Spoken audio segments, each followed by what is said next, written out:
Let me start by introducing myself. My name is Mai Banaga, and I'm the co-knowledge building strategist at Noor.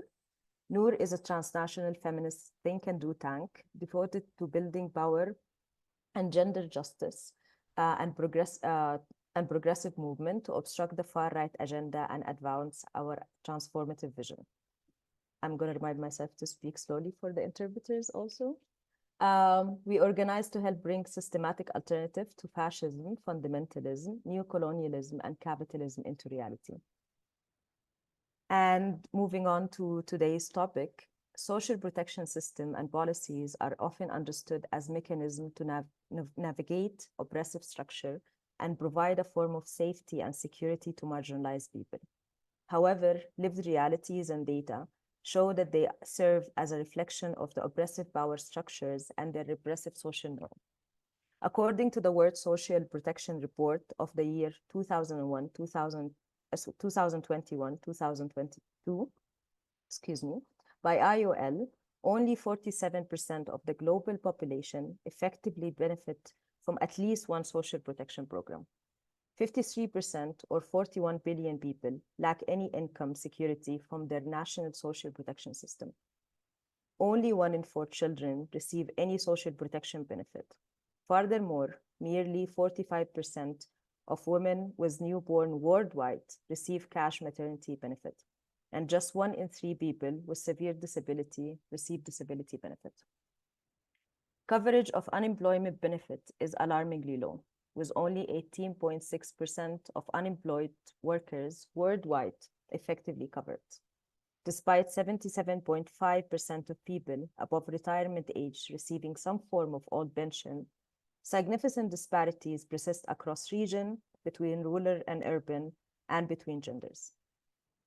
Highlighting the gender disparity, the International Trade Union Confederation revealed that globally, only 26.4% of women in the formal labor force are covered by contributory old age protection. These statistics are compounded by uncertainties stemming from multiple conflicts, accelerating global inflation, particularly affecting energy and food prices. Challenging the narrative of austerity and exploring just ways to strengthen and transform social protection system holistically and intersectionally is an integral part of any feminist agenda. Amidst furious crises in economics, politics, geopolitical, and environment, intersectional inequality gaps are widening, and fundamental human rights are increasingly at risk. While we acknowledge that the cooptation and capturing of social protection mechanisms may occur through various means, from aid dependency to logics that often erases people's agency and categorize them socially, this means that as a feminist, trade unionist, progressive, we have a greater responsibility to fight against neoliberalism, imperialism, fascist, and fundamentalist groups that are trying to rephrase and recenter social protection mechanisms and policies to serve those who are more deserving rather than the most marginalized. This discussion aims to imagine social protection system as feminist, against incarceration and punishment, and build toward liberation. Our speakers will first dissect the tensions and challenges of the current reality of social protection systems across different areas, regions, contexts, and nuances, and then move on to provide and think of alternatives that can fight the co-optation of these mechanisms. We will now move to our first panelist, Zahra Nasibat Ahmed, and let me introduce Zahra very quickly. Zahra is a feminist researcher and writer whose work focuses on centering the experience of women, girl, historically marginalized groups. Her work includes generating evidence to strengthen care system and social protection programs designed to prepare for and respond to disasters and climate shocks. Zahra collaborates with government and institutions to ensure policies and programs effectively support women and girls. Welcome, Zahra, and I will just move to the background while you speak. Thank you, Mai. I hope everyone can hear me. I also just want to say first thanks to Noor Collective for the invite today. And I'm really looking forward to listening and learning from my fellow panelists. And hello to everyone that's joining us. I will also try and speak slowly for the interpretation. I'm known to speak fast, but I will try. So, and I'm also going to put my timer so I stick to our time slot. So let's talk about social protection. But for my intervention, I want to examine it from the perspective of the words used in these programs and policies, because words, as they say, have power. Now, in recent decades, the evidence for social protection's effectiveness has grown rapidly. And most of the existing research also comes from the development organizations and policy institutions. And it's often couched in technical policy reports and evidence briefs, which I'm sure many of us have either read or contributed to. And social protection heavily focuses on low and middle income countries. And there's a clear geographic bias towards Latin America, Africa, and South Asia. Exceptions exist. Social protection is also explored in OECD countries and in European contexts. And in those contexts, it's often focused on broader social policy and more recently discourse around universal basic income. However, this is about more than just evidence and data gaps. It's also about the language. And if you take a closer look at that, the very words used to define what makes a social protection, for instance, truly transformative, usually for either vulnerable or marginalized groups, also lies at the heart of a critical political question. In thinking about social protection, context, power dynamics, and the political landscape matter immensely because they influence not just how social protection systems evolve. So think about the growing use of adopting gender responsive approaches, but also how they connect to other crucial policy areas. So from taxation and budgeting to labor and employment, even infrastructure and care systems. And feminists have aptly pointed out that these are all fundamental to achieving social protection systems um, that truly promote gender equality. For instance, a lot of work done by organizations like UN Women. So let's zoom in briefly on the language of social protection when it comes to gender equality.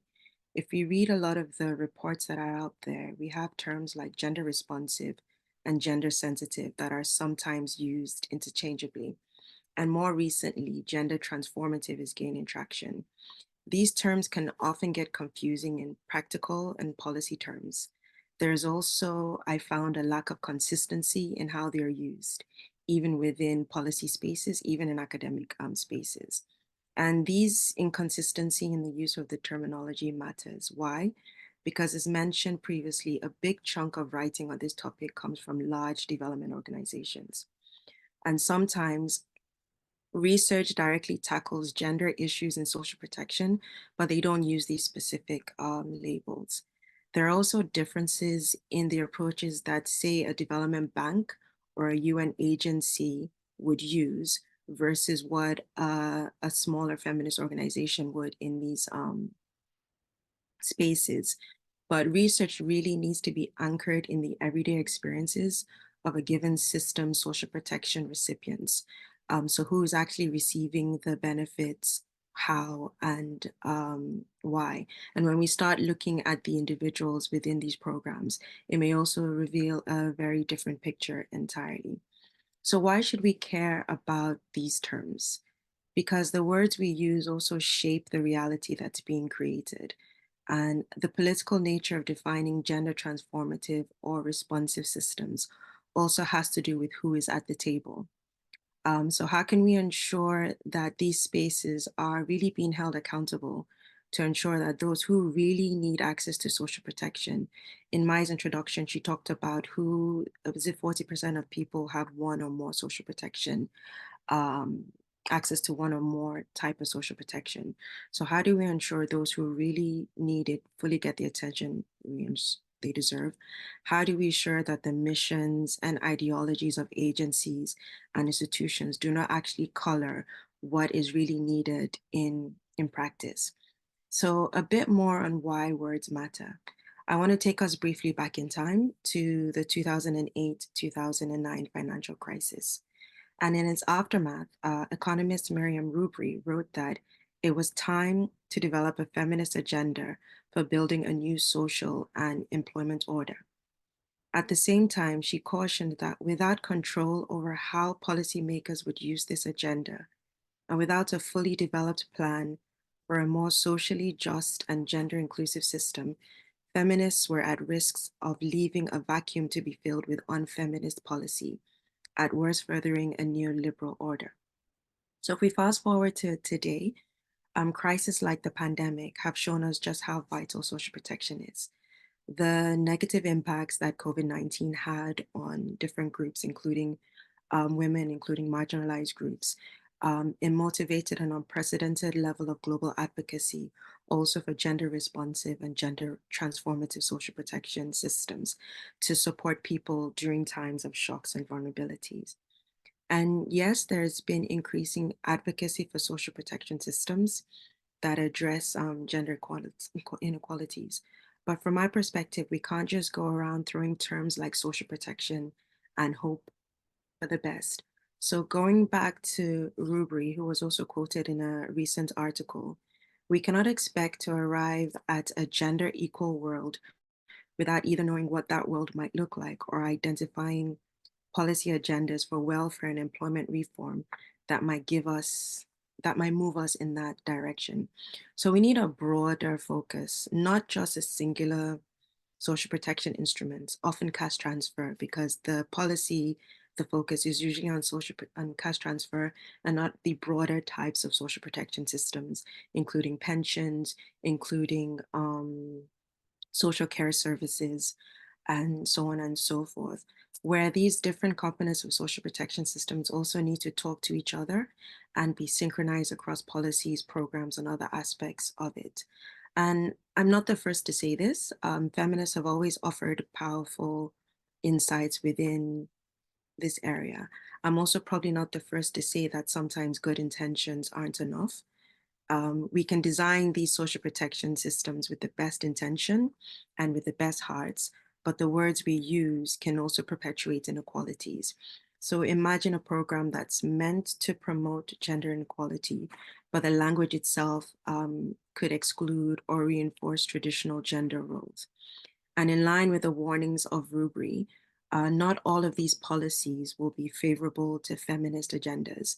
And there is no shortage of past examples demonstrating how gender equality goals integrated in social protection programs can be watered down through contact with unfeminist development agendas. Examples would be, for instance, policies that will increase the workload that women have around care, or policies that ensure that the benefits or the incentives of the programs are carried out by women or children. Now, I want to briefly shift gears and head towards Western context. Now, I'm sure within this space, it's very clear that populist movements are on the rise, and their language can be particularly divisive. They often frame social protection as a battle between the deserving and the undeserving. So think about it. A single word like deserving can instantly create a group of others who are deemed unworthy. And this othering can fuel stigma and create a system that leaves many behind. So for those deemed deserving within the social protection context, populist movements might advocate for benefits like pensions and unemployment insurance. While for those that are undeserving, for instance, immigrants or foreigners or even long-term unemployed citizens, the message then becomes very different.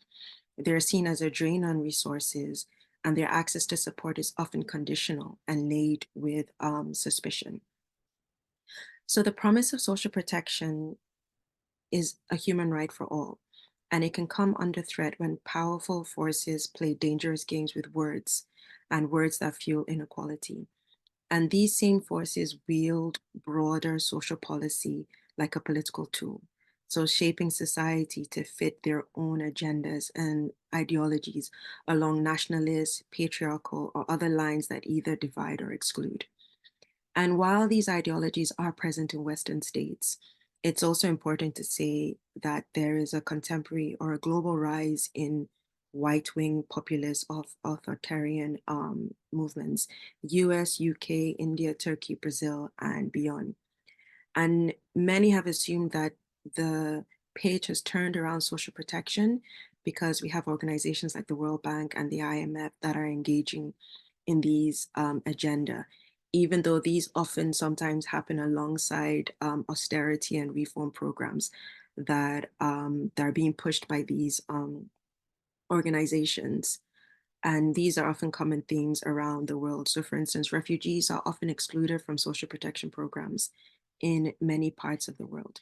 So, I have a few minutes left. So, I'll say for me, the main takeaway in my intervention is that words matter, and that in social protection, the language we use can empower or exclude those that are involved in these programs or policies.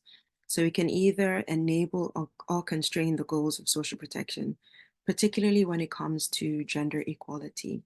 And as a researcher and writer, my stance is that we need to continue to dig deeper and ask the questions why and how policy is made in different contexts, how new or different ideologies also enter into this discussion. So if you work within the policy spaces, there's a lot of efficiency questions around efficiency and cost effectiveness of these social protection programs.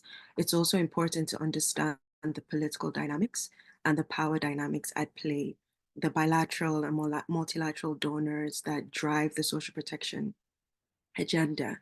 And we also need research that moves beyond the assumption that cash transfers can solve all problems when it comes to different types of inequality. And this is probably cheating, but as a researcher, I think we need slow research, particularly one that unmutes the voices of these programs, that unmutes the voices for those who the programs are designed for. But that takes time, and often slow research isn't suited to international development contexts, even though there are feminist political economy analysis or social protection programs that are trying to understand the processes, the politics, and the outcomes. Having said all this, language can also be performative. Calling a social protection system inclusive or gender responsive or gender transformative sounds good, right? But a name does not simply make it so. As I briefly said, women and girls often shoulder the unpaid care work, yet these systems still rarely recognize its value. So during COVID, over 2,000 social protection measures were introduced, but only around 7% of them were care sensitive. So, yes, social protection could be rethought of through a care lens, saying, hey, these systems rely on women's labor, but that may not necessarily be the case in practice. So, in conclusion, the discourse around social protection has become more nuanced. It is recognizing its role in both promoting human rights and in fostering economic stability. However, the next time you hear about social protection, take a moment to dissect the language that's being used and who it is coming from. Does it truly reflect the needs of all? Are they using the language of beneficiary instead of other types of terminology? Is there clarity on what is actually really being meant by inclusiveness, transformative, responsiveness? And how are such concepts used in practice? What aspects of gender inequality are being prioritized? What political approaches have received relatively more treatment? And I'll just end by going back to a quote from an article I recently read from Tabush that said the lack of definitional clarity is also indicative of a political dilemma that hinges on beliefs about what is right and gender just. So I think I am to time, and I'll stop here, and hopefully I wasn't speaking too fast for the translation. Thank you. No, thank you, Zahra. And I'm currently full of comments, questions, but I was lucky enough to talk with you in more in depth. And thank you for reminding us of the power of words and terminology and discourse, especially in a time of a clear capture of most of them. So guys, for all the F&D, I remind you that in order for me to curb my enthusiasm about turning this to a dialogue, please send your questions, comments in the chat Q&A, and love through the reactions. And let me move to the second speaker before I start like asking questions and everything. Okay, so second, we're moving to Lupa Milo. And Lupa Milo is a fierce feminist with a decades of experience in labor right organizing in the public sector in Brazil. She is the vice president of SENSEP, the Municipal Workers Union from Sao Paulo, Brazil. She is also the deputy general secretary, the Confederation of Municipal Public Service Workers in Brazil, and the Public Service International Global Executive and Women Committee member. Her organizing led her to lead landmark strike of public education workers in her city, demanding access to vaccine and safe working conditions during the COVID-19 pandemic. As part of BSI, she joined 1,000 of other public sector unions across the world to produce the CARE Manifesto, a global movement calling to rebuild the social organizations of care and recognizing the social and economic value of care work, paid or not, and the human right to care. So I'm going to move back and leave it to Lupa. Thank you, Lupa. Go ahead.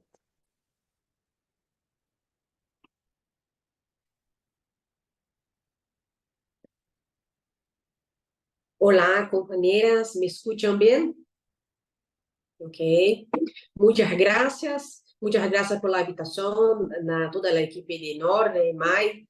Excelente es que Sara habló, muy contenta con lo que la compañera está hablando, está construyendo para que tenemos un mundo más feminista y que continuemos una lucha muy grande para exterminar la extrema derecha en nuestros territorios y países. Entonces, voy a hablar un poco sobre la política nacional de cuidados y todo lo que se pasó en Brasil en los últimos años. Estamos felices que ahora tenemos un gobierno de centro-izquierda, mas ainda tenemos muchas cosas para trabajar y muchos caminos que necesitamos continuar en la lucha. Entonces, en el año de 2016, en Brasil, desafortunadamente, tuvimos la salida de la presidenta Dilma Rousseff por un golpe de Estado. Llegó al gobierno Michel Temer y después tuvimos el gobierno de Bolsonaro. En Brasil asistió una avalanche terrible de desmantelamiento de las políticas públicas, sobre todo las políticas del SUS, que es el Sistema Único de Salud de Brasil, que es Brasil, no sé si todos saben, es una única nación con más de 200 millones de habitantes que cuenta con un sistema de salud pública universal y democrático totalmente financiado pelo Estado, por el Estado. Y también otros desmantelamientos que tuvimos a partir de 2016, que fue el sector laboral, también el sector de asistencia social, el sector de la educación y los derechos de las mujeres fueron muchos atacados. Tuvimos una construcción de una política conservadora, una política que ataca los derechos fundamentales de la población, sobre todo la población que más necesita, y las mujeres fueron los sector más atingido. Costumo hablar que cuando hablamos de políticas públicas, son las mujeres que son más atingidas, porque infelizmente en una sociedad patriarcal y machista, las mujeres son incumbidas de todo el trabajo de cuidado. Entonces, si estamos en los hospitales con nuestros hijos, estamos en las escuelas también con nuestros hijos, y cuando tenemos una persona enferma en nuestra familia, son las mujeres que están incumbidas de los cuidados. Entonces, cuando hablamos de desmantelamiento de las políticas públicas, atingimos principalmente las mujeres. Las mujeres son las mayores que tienes. Algunos dados, las mujeres, como hablé, las mujeres dependen más de las políticas públicas y nós somos las trabajadoras de las políticas públicas, y sobre todo las políticas públicas del cuidado, los sectores de salud, educación y la asistencia social, en su mayoría son compuestas por mujeres. Creo que aquí en Brasil, creo que la mayoría de los países ocorre lo mismo. En 2022, segundo datos do Instituto Brasileiro de Geografia e Estatística, IBGE, las mujeres dedicaram 9,6 horas mais por semana que os homens nas tarefas del cuidado de las personas. 92% de las mujeres de 14 anos realizaram tarefas domésticas de cuidado a personas durante o período analisado. Solo el 80,8% de los hombres de todo o grupo de la edad se involucraram com essas atividades. Ou seja, as mulheres, as niñas mais chicas, também em Brasil, são involucradas com os trabalhos de cuidados. O trabalho de cuidados no Brasil está fortemente marcado por las desigualdades. Em Brasil, quase 75% de todos os empregos do setor são ocupados por mulheres, como as áreas que falei a vocês, saúde, educação, assistência social e também no trabalho doméstico. Essas três áreas, saúde, educação, assistência social e trabalho doméstico, são áreas feminilizadas, são áreas em que se pagam menos, são áreas que há mais explotações, como assédio moral e, sobretudo, assédio sexual muito forte, sobretudo as trabalhadoras domésticas. Isso equivale a aproximadamente 200 milhões de mulheres que desempenham roles domésticos de cuidadoras, maestras de niños pequenos, pessoas de enfermaria, médicas, fisioterapeutas, trabalhadoras sociais, entre outras. É grande contingente de pessoas, de mulheres que estão involucradas com os trabalhos de cuidados. Então, depois de anos de la extrema direita em Brasil, em ano de 2022, uma correção, em ano de 2023, tivemos cambio de 2022 para 2023, cambio de governo.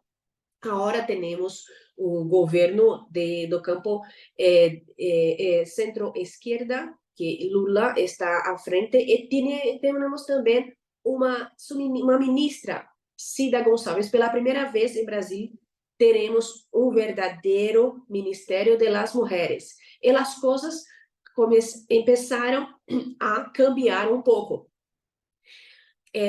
Hablamos muito aqui, as militantes e também as pessoas de governo, que estamos reconstruindo o Brasil com todos os desmontes, todos os desmantelamentos. Então, em passos lentos, estamos na construção. Em 2023, agora em 2024, mais ou menos ano, a ministra de las Mulheres, junto com o Ministério de Desenvolvimento Social e Luta contra o Hambre, e também com a sociedade civil, com os sindicatos, com os movimentos feministas, estão construindo Plano Nacional de Cuidados. A ISP, a Internacional de Serviços Públicos, está involucrada também nesta construção, que inclui o debate de gênero, classe, raça e etnia e discapacidade e também em idade. Ponto muito forte para o debate em Brasil é a questão de raça. A maioria das pessoas de Brasil são pessoas negras e a maioria são mulheres. E são as pessoas que estão mais em uma situação de vulnerabilidade. Então, o Plano Nacional de Cuidados também tem esta mirada para as estruturas da sociedade que estão em situações de mais vulnerabilidade. Atualmente, em Brasil, os homens recebem 25% a mais do que as mulheres. É uma luta que também estamos involucradas, que é a igualdade salarial, de igual trabalho entre homens e mulheres. E no plano de cuidados, estamos falando fortemente sobre isso.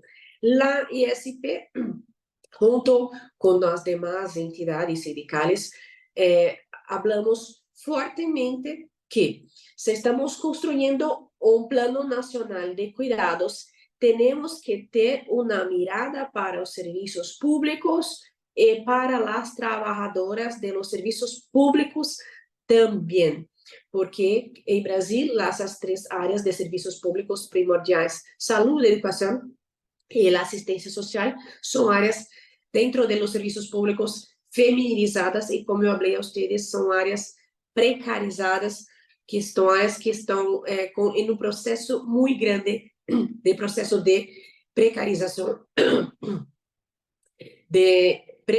de terceirização de los trabalhos de la mão de obra destas áreas que são fundamentais. E com a política de desmonte desde o ano de 2016 para este ano, as políticas laborais, as leis laborais também sofreram fortes impactos, incluso as trabalhadoras domésticas foram trabalhadoras que sofreram muito impactos negativos em relação aos seus direitos fundamentais de trabalho com a lei laboral que aconteceu em 2017. Também agora no cenário da construção do Plano Nacional de Cuidados, o Ministério das Mulheres organizou uma encuesta nacional sobre trabalho doméstico, junto com o Ministério de Trabalho e Emprego. E alguns dados que gostaria de falar. Em Brasil, há aproximadamente 47,5 milhões de pessoas involucradas em cuidado, das quais 78% são mulheres e 55% são mulheres negras, que é um percentual muito grande.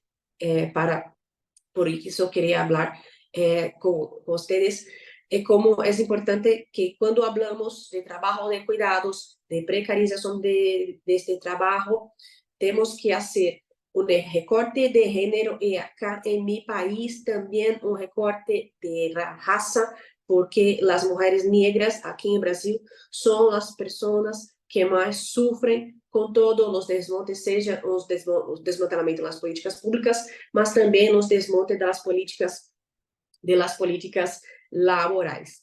La ISP, la Internacional de Serviços Públicos, lançamos em ano de 2023 guia político para falar sobre a reconstrução da organização social de cuidado e junto com seus sindicatos, com o objetivo de orientar ações de igualdade de gênero,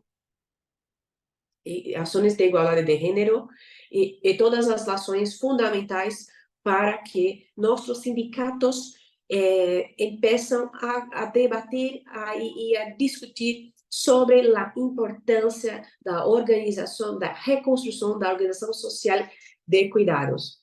Também lançamos uma campanha para a América Latina e ao Caribe. Se é cuidado, é para todos e é público. O tema de cuidado não pode estar na mão do capitalismo, nas mãos das empresas, nas mãos de quienes visam o lucro, quem vislumbra o lucro. O trabalho público deve estar o trabalho de cuidado deve estar nas mãos do público, das pessoas que estão construindo as políticas públicas, sobretudo as políticas essenciais de cuidado, como falei a todas as companheiras sobre isto.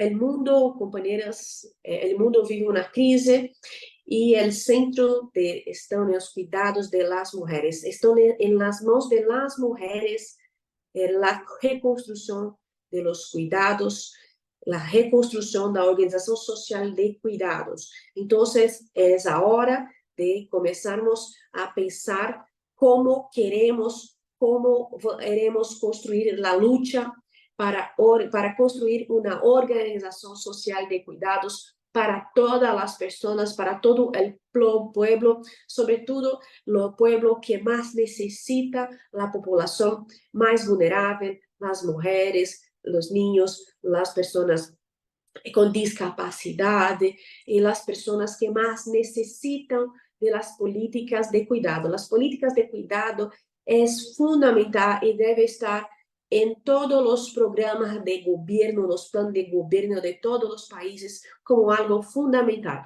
porque las políticas de cuidado es para nuestra sobrevivencia, para la sobrevivencia de los hombres y de las mujeres y de toda la sociedad. Muchas gracias por todo mais uma vez. Muchas gracias pela invitação. É uma grande felicidade estar com todas, falando em temas extremamente importantes para a justiça de gênero, para a justiça social, para as nossas vidas, para as vidas das mulheres. Muchas gracias.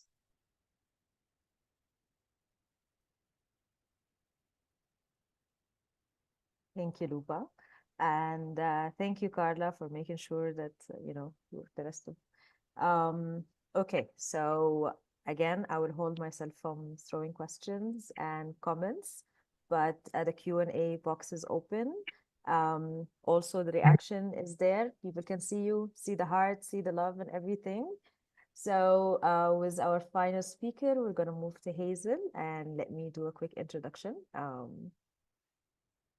So Hazel Bungi is an African feminist lawyer dedicated knowledge enthusiast working at the intersection of microeconomics and women economic justice. She believed that feminist conscious raising is a powerful and critical tool for building the agency to dismantle patriarchal capitalist power and building inclusive intersectional societies, institutions, and structures. She currently co-coordinates the Transforming Economics and Developments through Feminist Approaches thematic area at IWRAW, Asia Pacific. Hazel's diverse portfolio span various critical areas, from fostering inclusive and intersectional feminist leadership and movement toward women economic justice, to advancing sexual reproductive health and rights, and developing effective responses to sexual and gender-based violence. She has played a pivotal role in shaping national, regional, and international policies, particularly in the realm of tax justice. And I'm going to move this through to you, Hazel. Thank you so much. Thank you, May. It's always difficult. I find that it's difficult going last because you come before people who have said almost everything you have to say, but I'll do my best. And let me just start my timer so that, yes, I can also time myself. Okay, thank you, Mai. When the first people greeted each other, they asked, "Is your heart at ease?" And the response was, "Only if your heart is at ease." A salutation that suggested that the well-being of one is tied to the well-being of the other. They were suggesting a system of reciprocity, connection, obligation, and responsibility. They were also suggesting a system of care.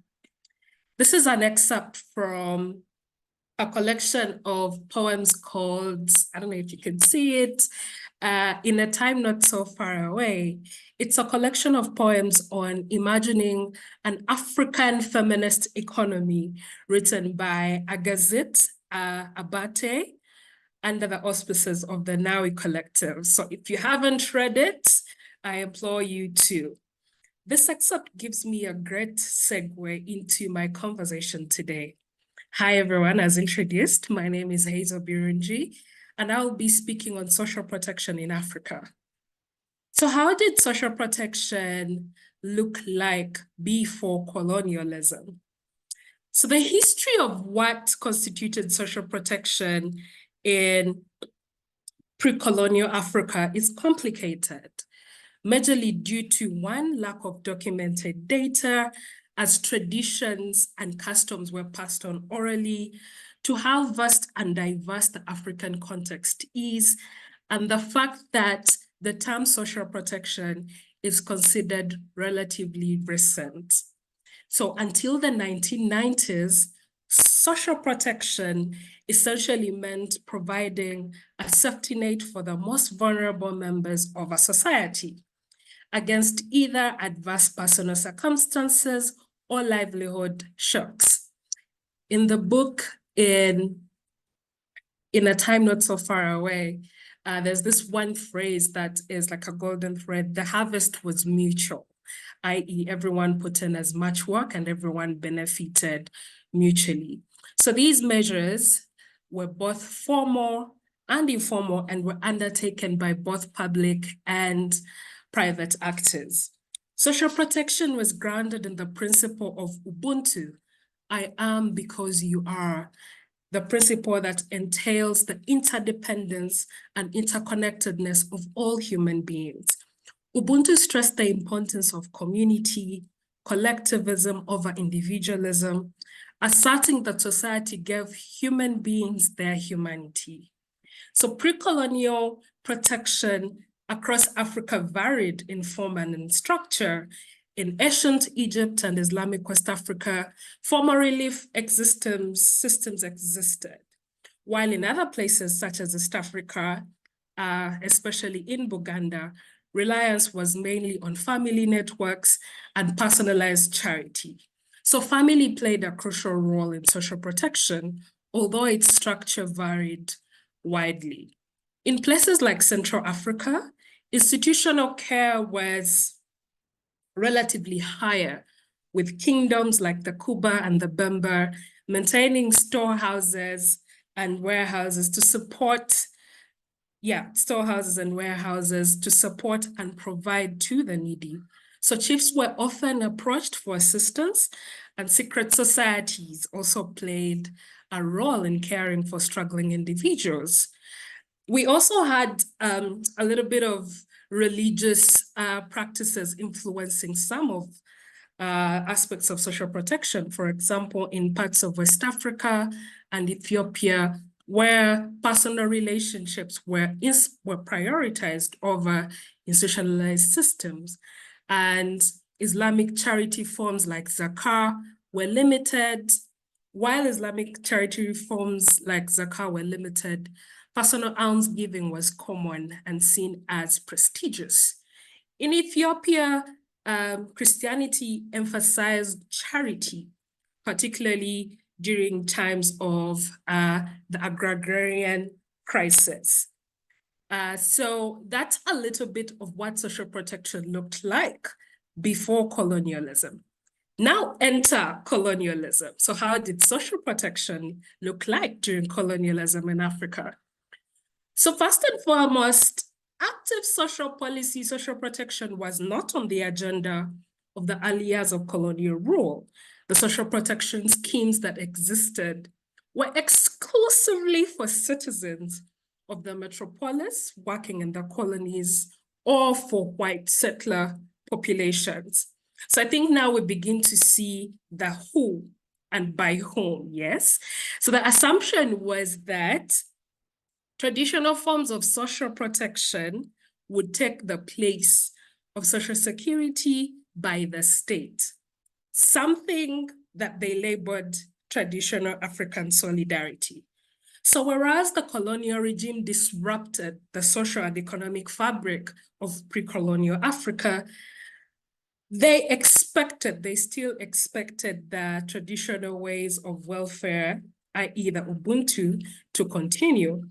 So this disruption happened when colonial regimes imposed new political, economic, and social structures that disrupted traditional modes of governance and community and solidarity, land expropriation, forced labor, and discriminatory policies that marginalized indigenous populations and undermined their resilience to adversity.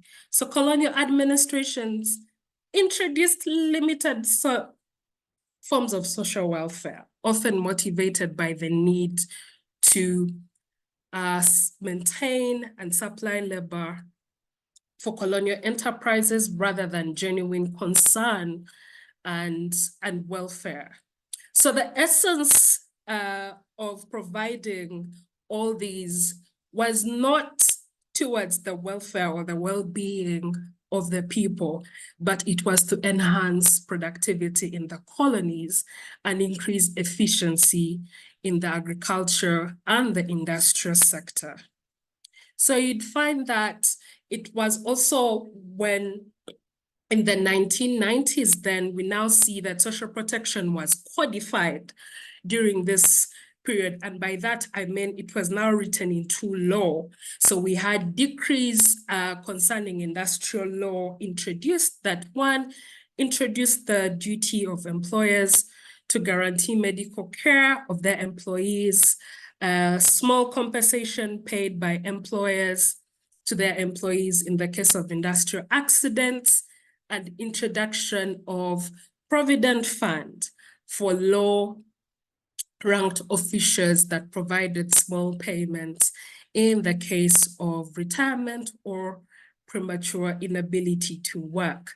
So for purposes of time, I will skip some bits here, but I think I've covered the main issue or the main gist. And as I talked about some of the laws here, you will see that some of the laws, it's as if I'm talking about social protection now, because those have not changed. So what does social protection look like now?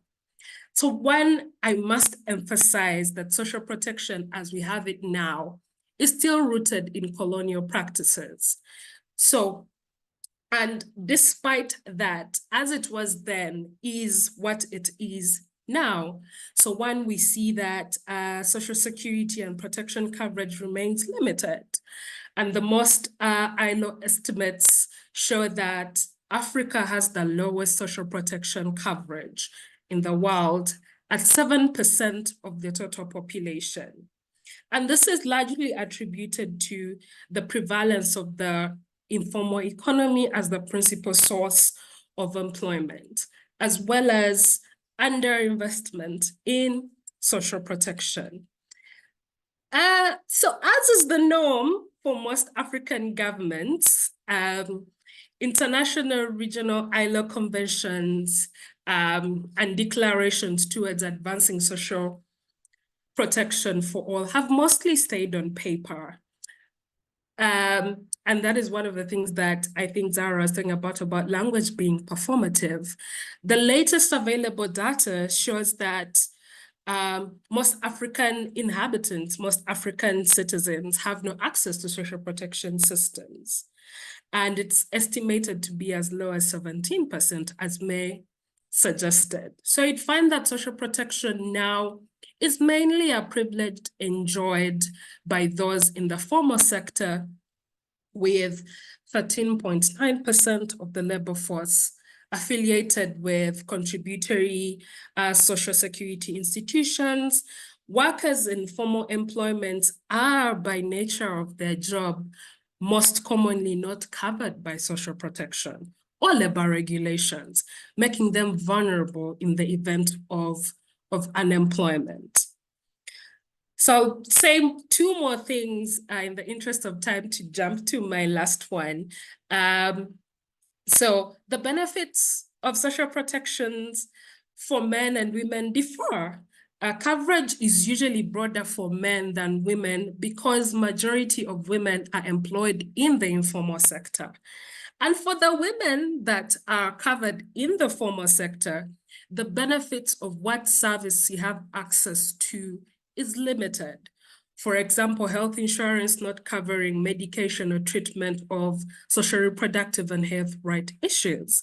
Significant coverage gaps remain in the areas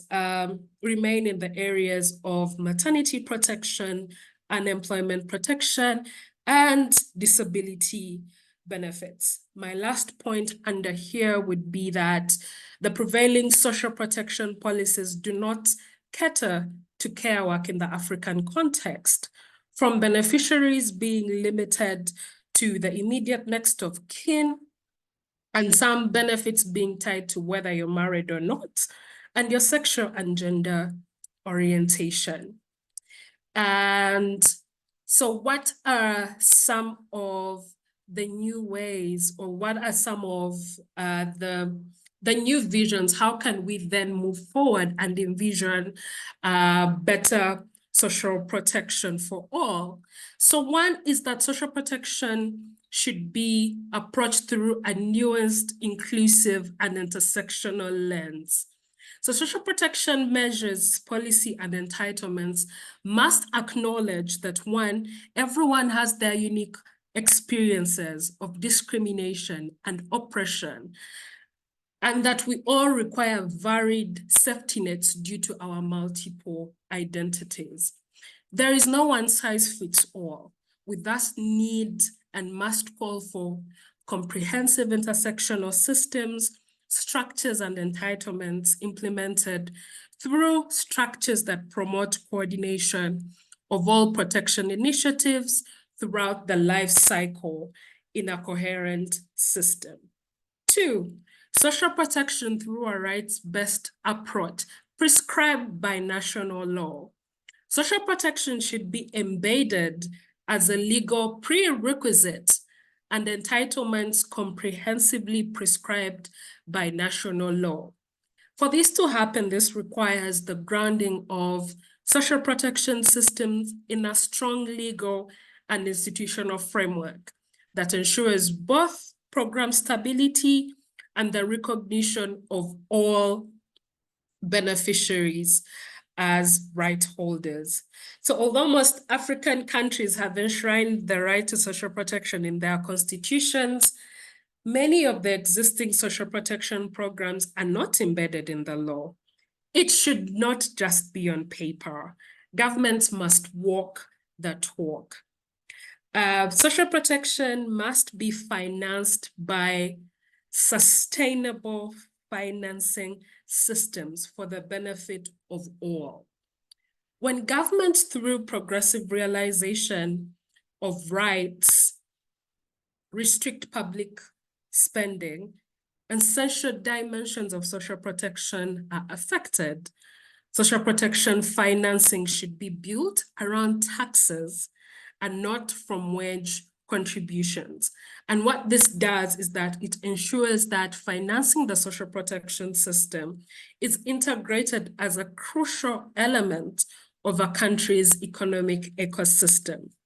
This necessitates an overhaul of the current tax system towards increasing progressive revenue collection, having tax policies that are gender transformative, and addressing the gendered income and expenditure dynamics while discouraging activities that threaten the sustainability of rights. Okay, so my timer has gone off. So I'll say one more point, and this is on power. We as civil society activists, co-conspirators, activists, women's rights organization must remain unwavering in our demand for better. We must continue to harness our individual and collective power to challenge and confront the dominant narrative of fiscal consolidation and austerity that is usually understood almost strictly as a reduction in public spending. We thus must strengthen our power within and power with through continued co-conspiring, interrogating, deconstruction of myths, and to just add Zahara's point, slow research that breaks down all these issues surrounding fiscal issues. We must remain steadfast in naming our issues as priority each opportunity we get. Thank you so much, Mai. Thank you so much. I have to admit that every time I have to go back to the screen, my heart hurt me because I would love to hear more of each and every one and each and every intervention. I'm currently cheering, learning, and completely in love with all the effort that are happening in different contexts. So picking up from all the amazing points and that was shared today, I do have a couple of questions, and also I will encourage again the audience to add their Q&A to the Q&A box, but also if someone wants to go in and say their question, just raise your hand and we can let you spotlight you. Building on Zahra, Hazel, and Luba, the first thing, building on slow research, but also grassroots and community-based organizing, and the need to remain vigilant, is based on the different contexts. What is the role? What role do community-based organizing and grassroots activism play in advocating for intersectional approaches to social protection? Social protection was one of the main themes in the very recent CSW, and guaranteeing that creating, implementing, but also criticizing and revamping the models that we're working with is coming from the top bottom, and not replicating the mistake of, an interest by international organization.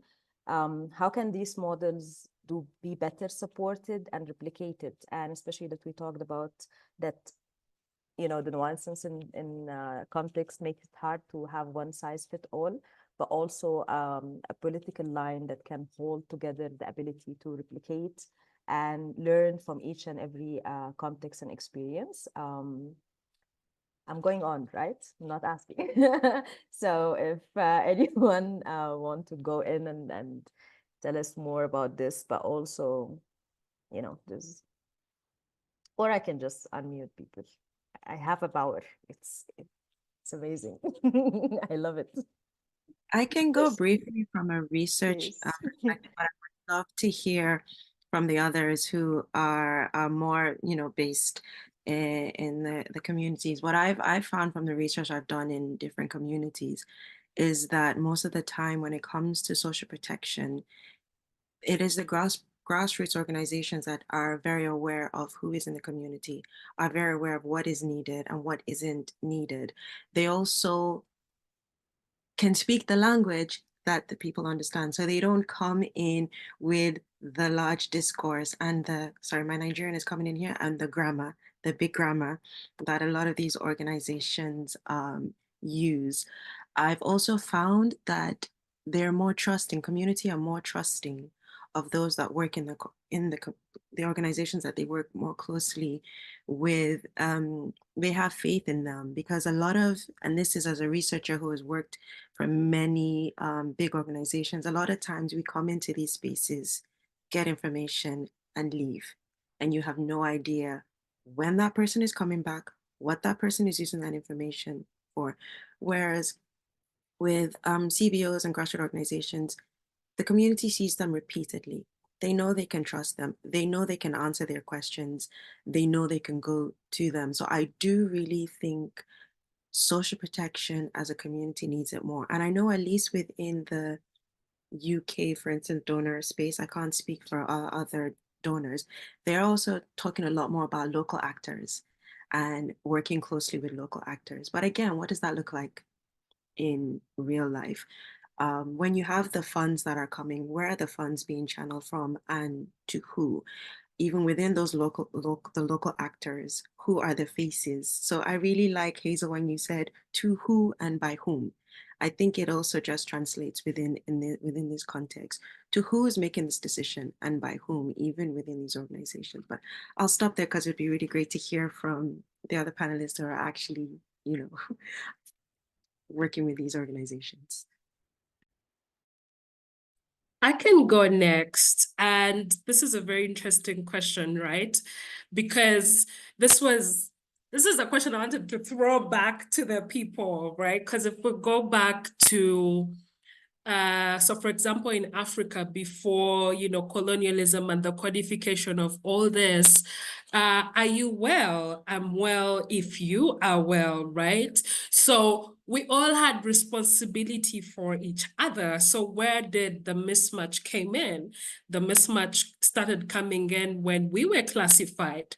There were those that were working and those of us who stayed home. And when that was codified, it broke us into spheres, right? So those in the public sphere that get to enjoy all these protections, and those in the private sphere, whereby the state is like, no, we cannot interfere in the private sphere. But going back to your question, May, and to add on to what Zahara has said, it's true that the community knows each other. They know what they need, right? So what that would mean then would mean that they are on the table discussing what they need, how they need it, and who should give it to them within the community. Not because one of the things that is now happening in Africa is that we have social protection is now being discussed by development stakeholders. And the people that are supposed to benefit from these are not in the table, are not on the table discussing. I mean, CSW happens in New York. Do you know how difficult it is to just get a visa appointment at the US Embassy? Just an appointment, right? So you'd find that most of the spaces where most of these decisions are made are so inaccessible, right? By quote unquote community actors.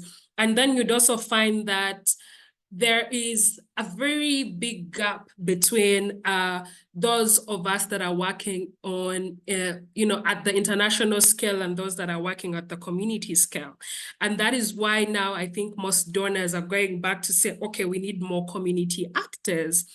But it also goes back to, are we listening to the community actors when they tell us, you know what, actually, give us water, right? Because one community will tell you we need water to feed our animals. And then another community will tell you, I think we need a school first. So they differ, but also who is in those meetings. So when the consultations are being made, you'd find that most times these consultations are made when most women are doing the care work, right? So they're not even in the they're not seated under the trees, right?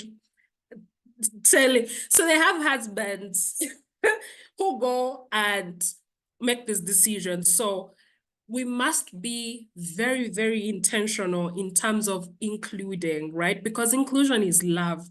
Being intentional with inclusion means that one, if we're going, if an organization is doing a capacity enhancement on demystifying some of these things, you're very intentional in one, having the women in the room, right?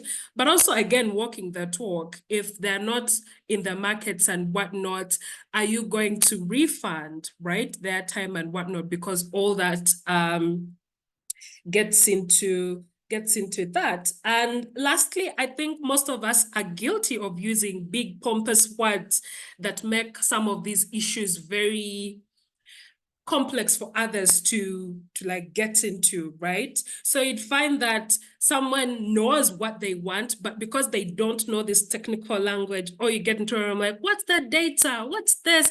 But the people know, right? Because these are their lived experiences. So just enhancing, the power with to just say, my experience is data. It's a fact. And this is how I want to move forward. Yeah, thank you. Thank you so much, Hazel. You said everything. Hola. But Lupa was unmuting. Go ahead, Lupa. Hola, ¿puedo hablar? Ok. Entonces, es una pregunta muy interesante que creo que las dos compañeras hablaron muy bien. Entonces, me queda muy poquito para hablar sobre esto, pero quiero hablar unas cosas que cuando hablamos de la participación del el pueblo, de la sociedad civil, en los temas, acá en Brasil, dos las situaciones que me gustaría hablar con ustedes. La construcción del Plan Nacional de Cuidados, embora lo Ministerio de las Mujeres y todos los ministerios que están involucrados en la construcción del plano, abrieron un espacio para que las personas puedan construir también, pero tienen una lectura de que es un espacio muy pequeño, muy chiquito, para que estas personas, el pueblo, de todos los movimientos sociales feministas de diversos temas, hablan y construyen un plan. Entonces, tenemos como militantes feministas, militantes que construimos una lucha contra la desigualdad, hablar que siempre necesita que las personas participen de la construcción de cualquier tema, cualquier cosa que se construir en cualquier gobierno para la población. Otra cosa que creo que es importante hablar con ustedes es que cuando hablamos de la participación del pueblo, la participación de la sociedad civil, acá en Brasil tenemos algo que está aconteciendo que es muy importante. Brasil asumir la presidencia del G20, que es el equipo de las mayores lideranzas, de algunas de las 20 mayores lideranzas globales. Y cuando el gobierno de Brasil asumió la presidencia del G20, el gobierno de Brasil habló, vamos a hacer un espacio para que la sociedad civil también debata temas del G20 como combate a hambre, combate a la pobreza, combate a la desigualdad y todo más. Pero que nosotras feministas tenemos una crítica sobre esto, que el gobierno está abriendo el espacio para que el pueblo hablen sobre el temas de economía social, economía ambiental.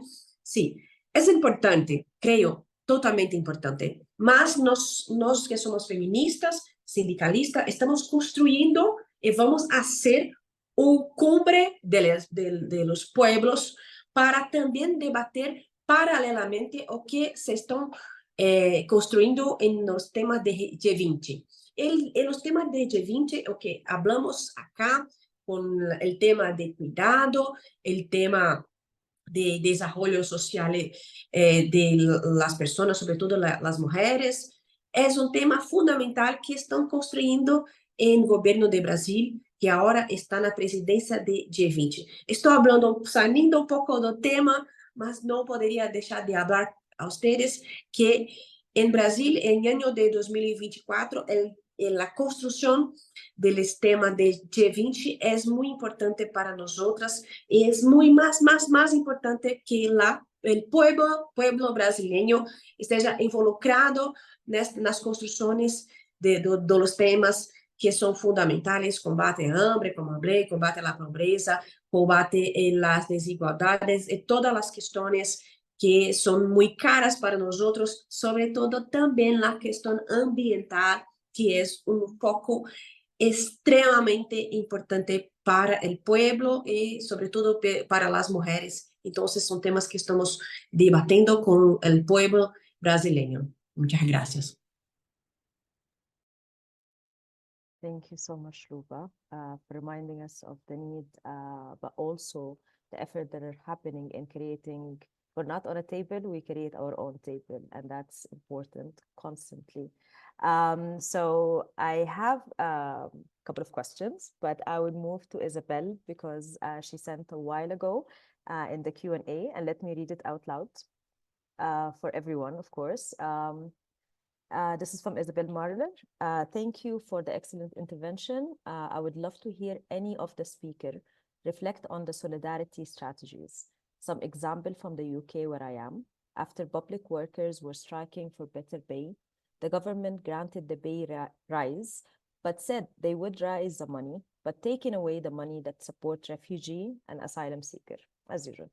We have austerity measures. That means disabled people are left without safety nets. Despite being demonized as benefit scourger, we are also fighting to save our national health service, while also knowing that this system can be very violent and marginalize people. So in light of these types of division and complexity, I would love to hear any inspiration of cross-movement solidarity. And so thank you, Isabel. And I think this is going to be the closing note, because I was thinking of how to close it on an inspiring high note. We are aware of. So please unmute yourself if anyone would like to start. And thank you, Zahra, for responding also in the chat. I can go. I don't know if this is okay. I'll start on the bad note and end on a good note. Yes. So I stay in Uganda, and if I start talking about some of the ways the government has responded to acts of solidarity, acts of unions coming together and defying governments, it's very sad, right? Right now, traders in my country have closed shop and they are demanding for better taxation. So they closed because of the numerous taxes and the multiple taxation. And the parliament is hearing them out, but some of the examples that really come to me first, there's a time when teachers and nurses and doctors strike almost every year, asking for better pay, asking for better pay and better safety guards and safety nets by the government. One time, the head of state told university professors that he does not have money to give them, so they should go and rear goats.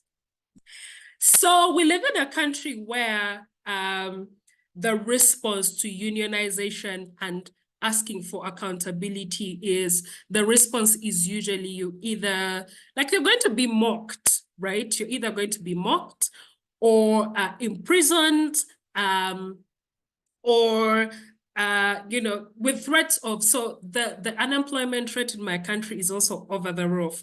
So when people strike, the government is like, well, strike, you resign, and then we'll just roll in other people because people don't have jobs.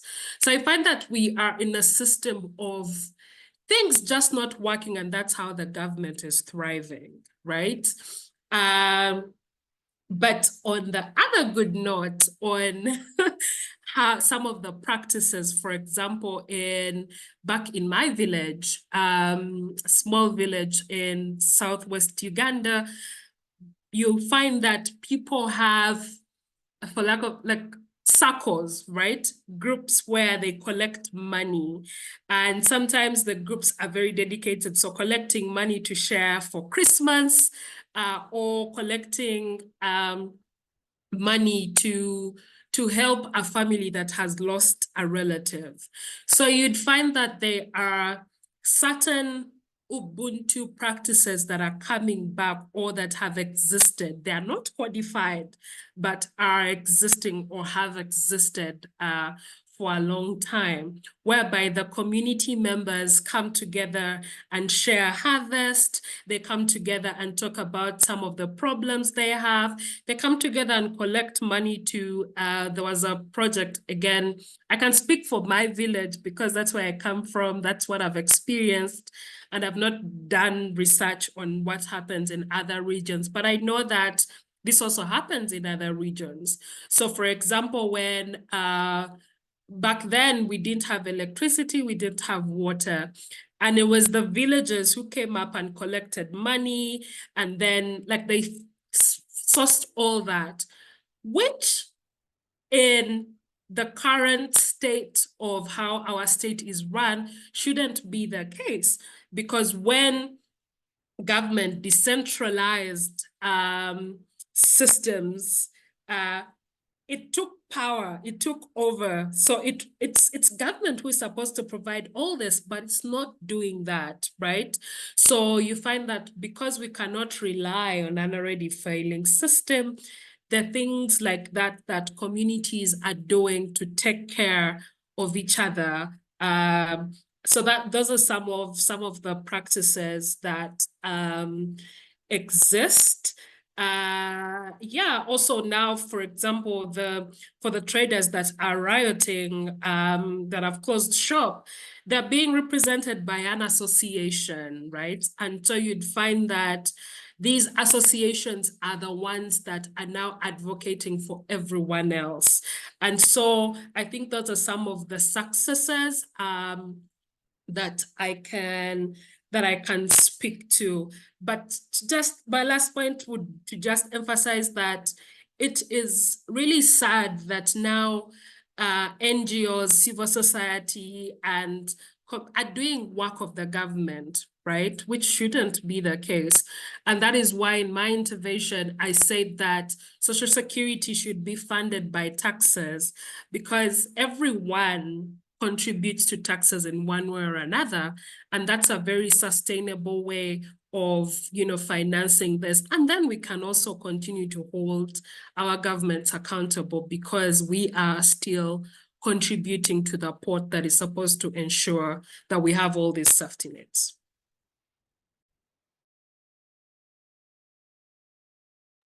I will move it to Luba if you want to also add to this.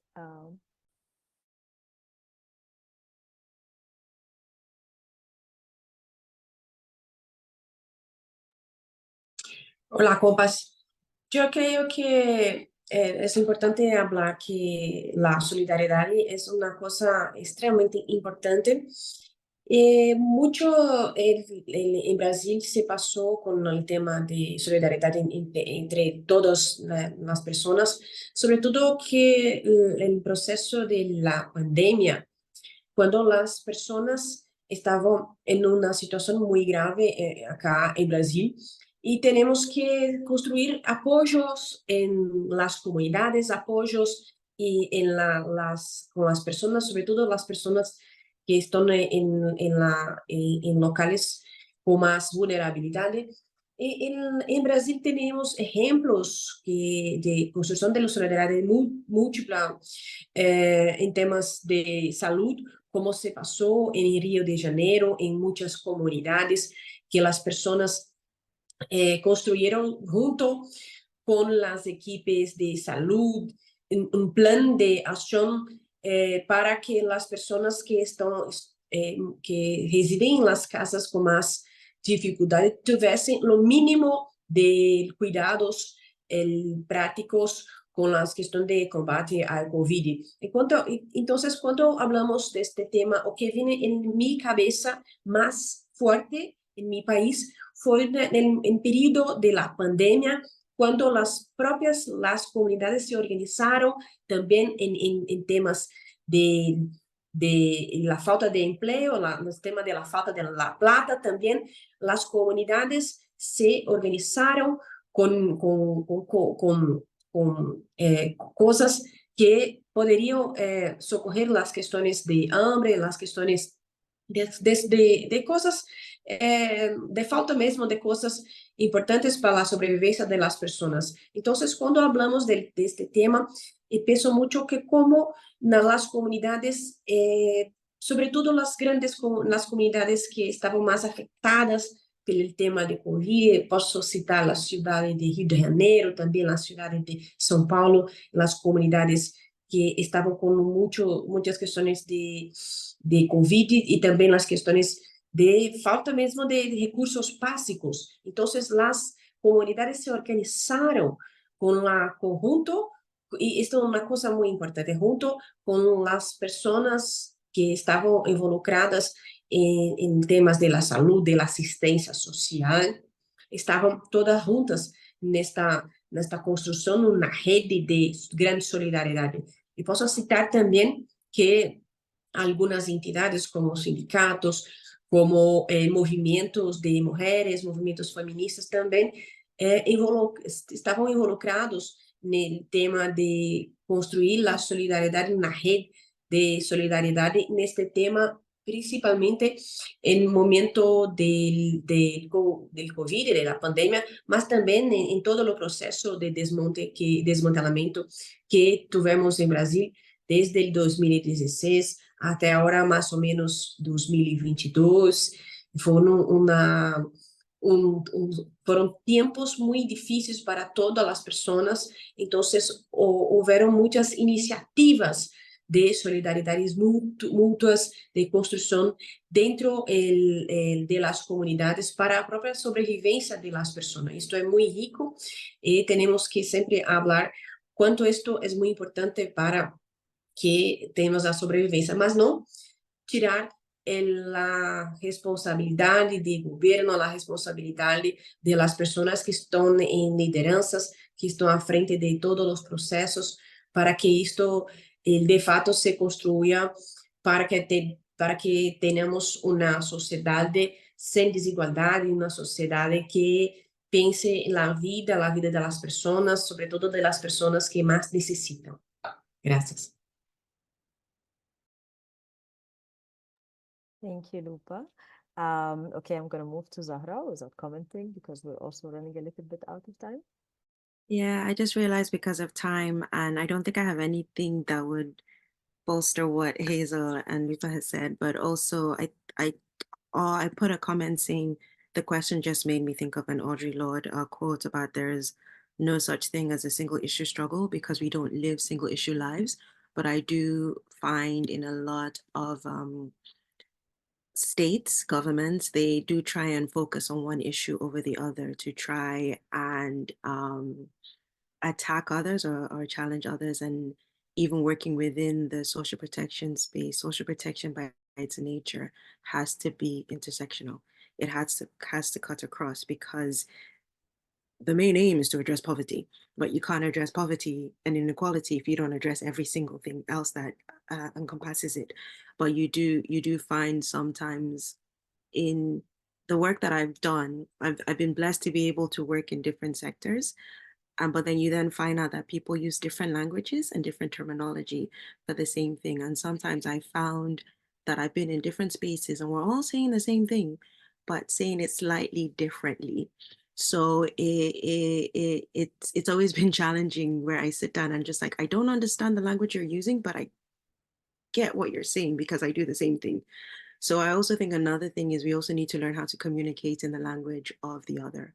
Or I'm going to say, I feel like I say in this space to communicate in the language of the colonizer, to know what they use in order to be able to get in this space, and also to move away from this divide and conquer type situation that we're in. So that's all I'll say, just because of interest of time.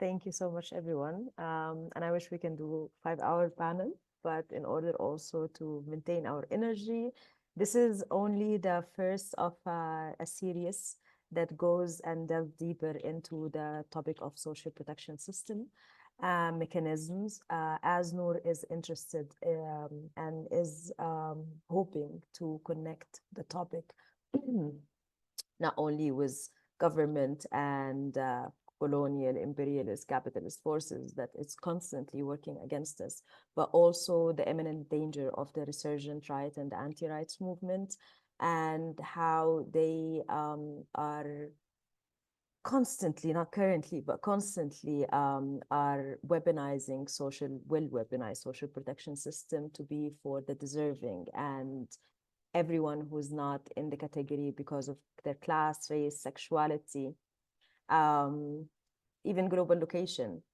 will be robbed of a system that we will be working hard to implement. So in our next conversation, we're trying to go deeper into that, linking it also to systems of punishment and carcerality. I never know how to pronounce it correctly. So I want to thank you all for sticking around with us. And I want to thank the speakers, Luba, Hazel, Zahra. I learned so much from you, not only today, but through the process of preparing for this. Thank you for your generosity, time, and also amazing political spirit. As long as you and everyone in this room exist, we have a million ways of creating bridges of solidarity, but also imagine a better intersectional, I'm just going to use a word for, but better liberatory futures. And that's what matters. Our intervention and recording will be available to a wider audience. So thank you for providing them, and we'll make sure they're better represented in word and image. And yeah, I'm leaving the space with so much gratitude, love, and we'll see you soon, everyone. Yeah, and oh, last thing, thank you for our language justice heroes for having to deal with us speaking super fast, despite the fact that we promised them that we're going to speak slowly. Thank you, Carla, Emmanuel, Alicia, and May. And thank you for the COM team for supporting us in connecting with each other through different geographies and time zones. So I'll see you soon. Bye. Gracias. Thank you. Thank you, Lu.